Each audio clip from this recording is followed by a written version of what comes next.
Bonjour mes chers entrepreneurs, j'espère que vous allez bien. Je vous souhaite la bienvenue sur la matinale de l'entrepreneur, votre rendez-vous hebdomadaire sur des conseils, bien-être et mindset de l'entrepreneur. Alors j'espère que vous avez la patate ce matin, que vous avez passé un bon week-end et que comme d'habitude vous êtes prêts à affronter les challenges de la semaine qui s'annonce. Pour ceux qui m'écoute pour la première fois, sachez que je suis Lomi Guitou, votre coach en stratégie business et vous êtes sur La Diasponaise, la chaîne des entrepreneurs africains. Ici, je vous parle essentiellement de business en Afrique. Donc, si c'est des thématiques qui vous intéressent, je vous invite à vous abonner et activer la petite cloche de notification pour ne rien rater. Et si vous avez du temps, pourquoi pas faire le tour de la chaîne. L'épisode de cette semaine s'intitule « Savoir lâcher prise ». S'il y a bien une chose qui m'énerve moi personnellement, c'est de ne pas être à la hauteur des attentes de mes clients. Pourquoi? Tout simplement parce que dans ce que je fais, je vise très souvent l'excellence et d'ailleurs, je vous invite à en faire de même. Moi, j'aime offrir un excellent service en tant que prestataire au même titre que j'ai des exigences élevées quand je me retrouve en position de cliente. Je suis de nature carrée, j'aime pas que les choses soient à moitié faites, j'aime bien que les choses soient faites correctement au millimètre près. J'aime pas les mauvaises surprises car souvent elles nous mettent dans des situations inconfortables. Alors dites-moi en commentaire, vous êtes plutôt team improvisation, c'est-à-dire prendre les choses comme elles viennent le jour, ou vous êtes plutôt team organisation, team prévision. Seulement, j'ai appris avec l'expérience que malgré toute la bonne volonté que l'on puisse avoir, il arrive qu'on soit amené à dealer malheureusement avec des imprévus et qu'il faut parfois apprendre à relativiser. Vous savez, quand vous avez le sens du détail et que les choses ne se passent pas comme vous souhaiteriez, que ça soit dans la sphère privée ou comme dans la sphère professionnelle, c'est assez frustrant.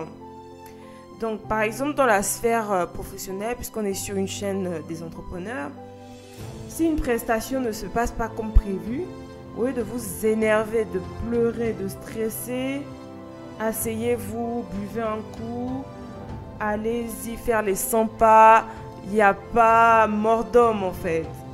C'est vrai que c'est assez énervant, j'ai traversé pas mal de difficultés similaires, mais au final, on se rend compte que les problèmes ne durent jamais toute une vie et qu'il faut apprendre à relativiser en toutes choses en fait.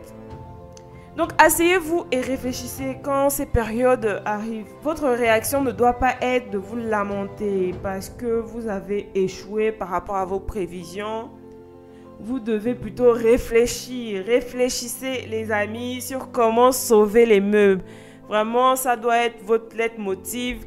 Quand vous êtes dans une impasse et que vous sentez un petit peu que la situation vous déborde. Même si ce n'est pas parfait comme vous le souhaitiez, ce n'est pas grave, il n'y a pas mort d'homme. Et comme je le dis souvent, un projet fait et imparfait vaut mieux qu'un projet parfait mais pas fait du tout. J'ai appris, honnêtement, en tant qu'entrepreneur, on doit bosser autant dans les périodes d'accalmie, mais aussi et surtout apprendre à bosser sous pression. Donc, si vous êtes comme moi et que bosser sous pression est un petit peu difficile, il va falloir apprendre à contrôler vos émotions. Vous savez, parfois, il faut savoir lâcher prise pour notre propre bien-être et santé mentale. Malheureusement, c'est un fait, la vie n'est pas souvent linéaire. Et donc, il faut la prendre du bon côté telle qu'elle se présente à nous. J'espère que ces petits mots d'encouragement vont vous aider au quotidien à pouvoir gérer les situations, à être maître des situations et non pas à les subir. Parce que très souvent, on a tendance à vouloir laisser tomber parce que tout ne se passe pas comme prévu. Mais ne le faites pas, essayez plutôt de sauver les meubles. Voilà, c'était Lomi Guitou, votre coach en stratégie business. Je vous souhaite une très très belle semaine remplie de succès, de joie et surtout de bonne humeur. Je vous dis à lundi prochain, 6h30 pour un nouvel épisode. Avant de partir, n'oubliez pas de me dire en commentaire ce que vous en avez pensé. Ciao, ciao!